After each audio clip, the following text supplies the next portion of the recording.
Geometry Unit 3, Lesson 6, Slope and Parallel Lines. So we now want to actually prove the slope criteria for parallel lines, and then we want to use that slope criteria to actually show whether things are parallelograms or trapezoids or whatever they are.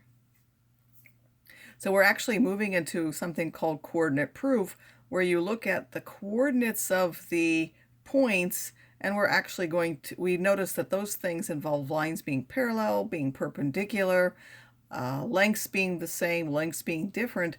We're going to use our midpoint formulas, our distance formulas, and our slope formulas to be able to prove that certain quadrilaterals are certain type when they're in the coordinate plane. So these are called coordinate proofs, when you actually use the coordinates of the points and then slope, distance, and midpoints to be able to prove different things about it. So I'll just remind you that the slope criteria for parallel lines is that they're parallel if and only if they have the same slope. So we're now going to prove that. Some of it's actually just shown in the pictures. I'm not stating it very formally, but we're going to explain why this is true. It is a kind of proof, and I'll explain what kind of things I've omitted as I go.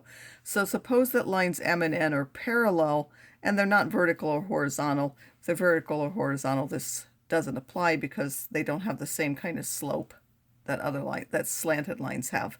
So from B, well, first of all, we're going to draw a horizontal line through A that intersects line N, it should say N, at D. And then we're going to draw a vertical line through B, so it intersects here at C. Then we're going to take this length here and copy it over here, so that is the same over here. So now some of those things are by construction. So first of all, this is a right angle by construction. And then we're going to do another vertical line here and go upwards and make that a right angle. So some of that is by construction that we're doing, and we're sort of omitting that we've done it because it's in the picture. So we know now that AC is congruent to DF, that's by construction, or that the lengths are the same. And then when parallel lines are cut by a transversal, we know that corresponding angles are congruent. This is now a transversal for these two parallel lines, so this angle BAC has to be congruent to this angle, which is EDF. And therefore triangle BAC is now congruent to triangle EDF. And I've omitted what that is. You're using which congruence theorem. We put some of the things in there. We put that they're both right angles, so therefore they're congruent. We've put that these sides are congruent, those are by construction. And now we have those angles, so that would be by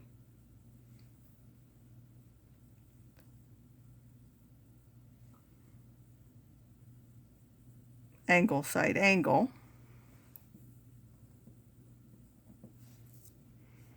And yes, B is matching E, A is matching D, and C is matching F. And then by corresponding parts, we know that BC matches EF,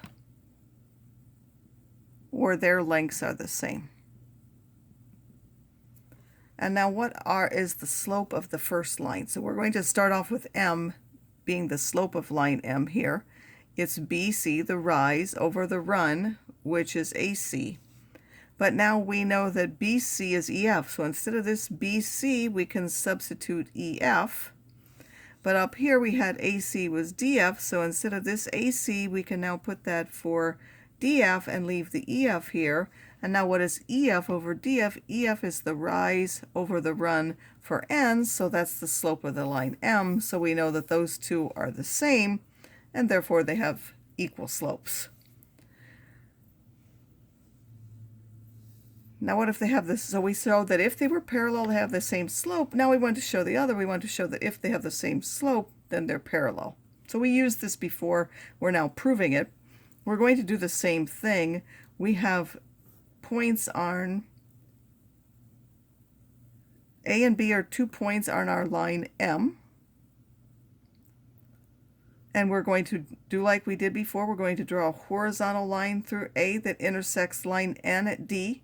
We're going to draw a vertical line through B that intersects here at C, so therefore this is a vertical line because this one was horizontal, I mean a right angle because this one was horizontal and this one was vertical. We're going to copy this segment over here, and therefore those two are congruent, and then because this whole thing is horizontal and this is vertical, that's another right angle. So again, the right angles and those congruent lengths are by construction. So we again have that that's now a C, I put a mark in there. AC is going to be congruent to DF. And since lines M and N have the same slope, we know the rise over the run on this side is equal to the rise over the run on this side. But we also know that DF is equal to AC. That was by construction. So by substitution, what can we say? We can keep our first one and replace the DF with AC, and that will give us EF now. But now multiplying both sides by that AC will show that the tops also have to be the same. So BC now has to be equal to EF. And therefore we can again conclude that triangle BAC is congruent to triangle EDF. By which congruence theorem? That is now correct. That's side angle side. We have a side and an angle and a side.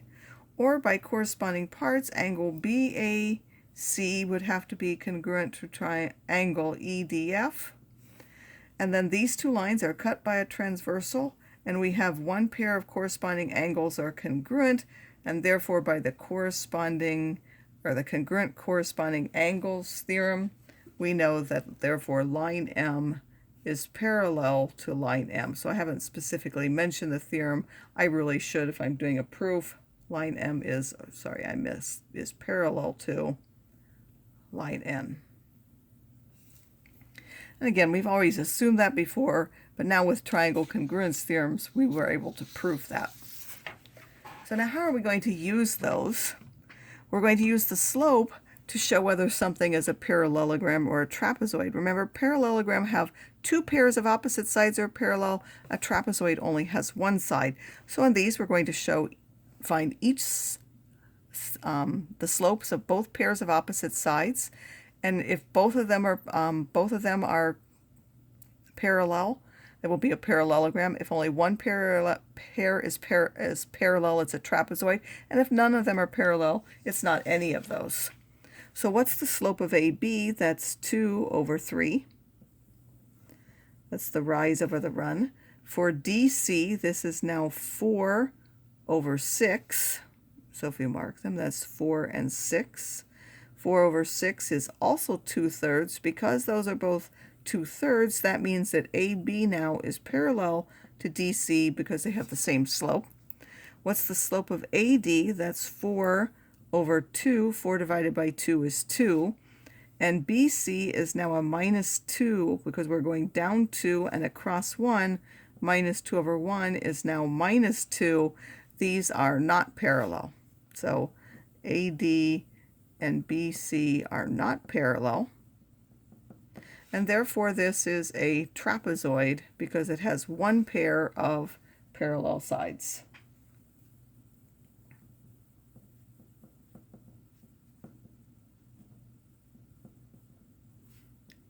One pair of opposite sides parallel. All right, for the next one, let's show that this is a parallelogram. We must be able to show that both pairs are parallel. So the slope of PQ is we're going down 2 and across 4. So if we go down 2 and across 4, that's -1/2. SR is down 2 and right 4. So down 2 and right 4 is again -1/2. This shows that PQ is parallel to SR. PS has a slope of down 4 and across 2.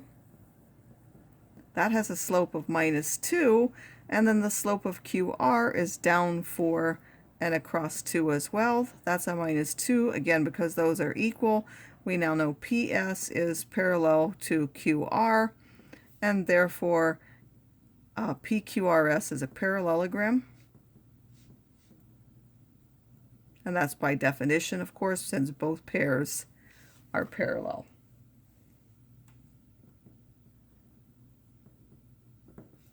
All right, we can also use the slope to find missing vertices if we're given 3 vertices or 2 consecutive sides.